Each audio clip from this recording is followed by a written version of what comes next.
வணக்கம். ஒரு டைரக்டருக்கோ திரைக்கதை ஆசிரியருக்கோ ஆரம்பத்தில் ஏற்படும் குழப்பம் எல்லாம் எனக்கும் இருக்கிறது.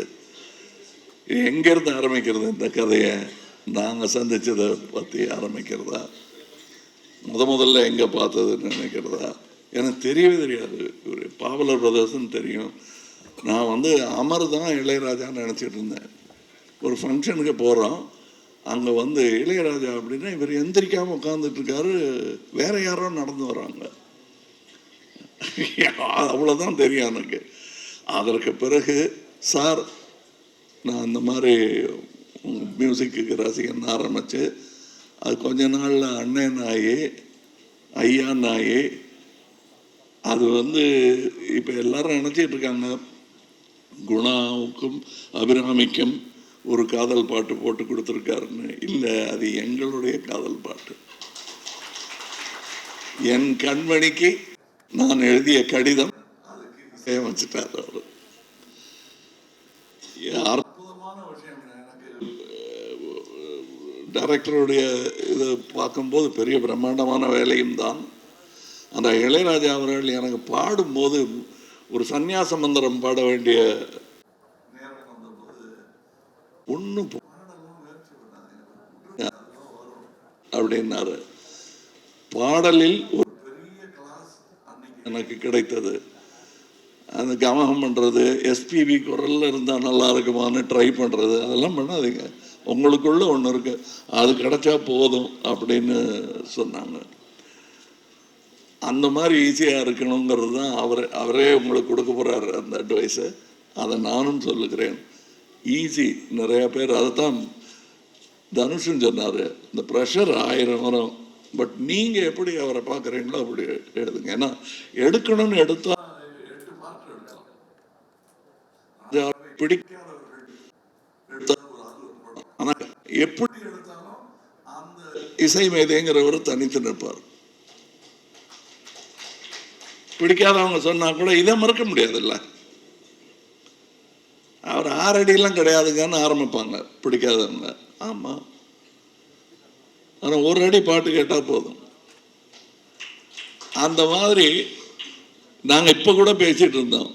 அதில் இப்போ பொறாமை பிடித்தவர்கள், நல்ல வேளை எனக்கு இசையில் புரியும் அவ்வளோதானே தவிர பெரிய பேராசை ஒன்றும் கிடையாது. அதனால் எனக்கு அவர் மேலே பொறாமையே கிடையாது. அவர் செய்கிறதெல்லாம் நானே செஞ்சிட்ட மாதிரி சந்தோஷம் எனக்கு. அதாவது எங்கள் அப்பாவுக்கு பாடவே வராது. சரிகம பதனிசாவை சானிதப்பா மகரிசான்னு பாடக்கூடிய அளவுக்கு தான் சங்கீதம் தெரியும். ஆனால் ரசிப்பார்.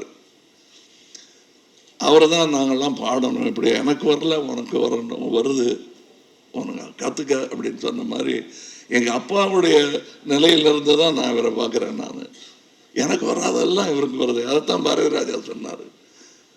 எப்படி இது அப்படின்னு ஆச்சரியப்பட்டுக்கிட்டே வருடங்கள் கடந்து விட்டன. வெவ்வேறு ஆங்கிள் இருக்குங்க இவரை பற்றி. இவங்க கூட வேலை பார்த்தவங்க சொல்கிற ஒரு கதை, மியூசிஷியன்ஸ் சொல்கிற கதை, இசையெல்லாம் தெரியாமல் வாழ்க்கையில் இளையராஜாவை தன்னுடைய டைரியாக யூஸ் பண்ணுறவங்க சொல்கிற கதை. என் கல்யாணத்தும் போது இந்த பாட்டு, நான் எனக்கு முதல் குழந்தை பிறந்த போது இந்த பாட்டு அத்தனை பேரும் அதை பேசினாங்க. நான் இப்போ எல்லாரும் சொல்லும்போது இவர் வாழும் காலத்தில் நான் இன்று பிறக்கவே இல்லை என்றாலும், இன்னும் ஒரு 100 வருஷம் பிறந்திருந்தாலும் அவர் வாழும் காலத்தில் தான் வாழ்ந்திருப்பேன். ஏன்னா அவருங்கிறது இசைதான் அப்பவும் இருக்கும்.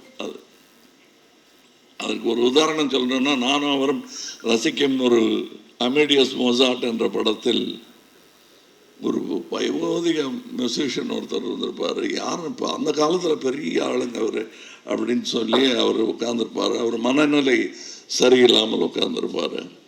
அவரை பார்க்க ஒருத்தர் போவார், நீங்கள் பெரிய மியூசிஷியன்னு கேள்விப்பட்டேன்,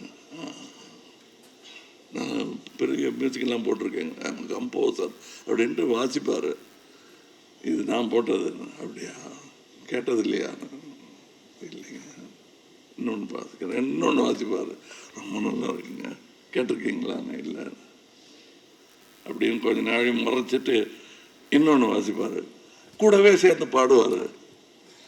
ஓ, இந்த பாட்டு நீங்கள் போட்டது தானே? No, that was Mozart அப்படின்னுவார்.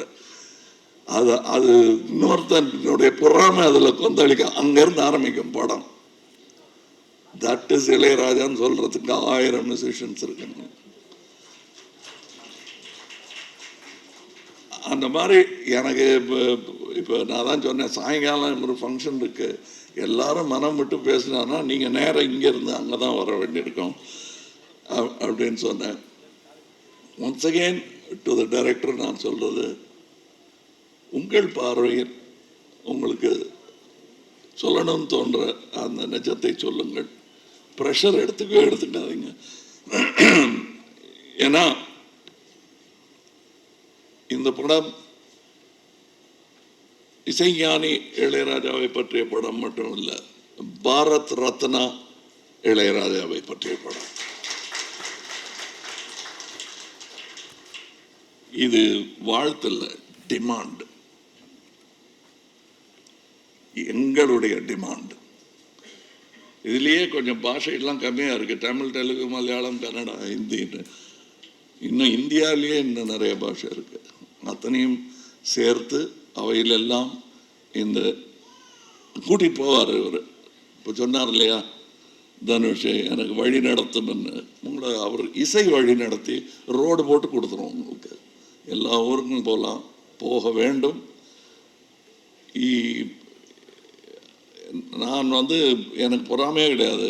அதான் நான் சொன்னேனே, சார்னு ஆரம்பித்து, அண்ணன் ஆரம்பித்து, ஐயான்னு ஆரம்பித்து, இப்போ வித்தியாசம் இல்லாமல் அவருக்கு பாராட்டு வரும்போதெல்லாம் எனக்கு வருவதாக எனக்கு தோன்றும். அப்படிப்பட்ட ஒரு பாராட்டு விழாவாகத்தான் நான் இதை எடுத்துக்கொள்கிறேன். இதில் இன்னும் நிறையா சொல்வதற்கான விஷயங்கள் எனக்கு இருக்கிறது. ஆனால் இதற்கு பிறகு இசை வெளியீட்டு விழா, பிரீமியர், வெற்றி விழா, நிறைய வாய்ப்புகள் இருக்கிறது. அங்கேயெல்லாம் பேசுவதற்கு நிறைய இருக்கிறது, பேசலாம். வாழ்த்துக்கள், வணக்கம்.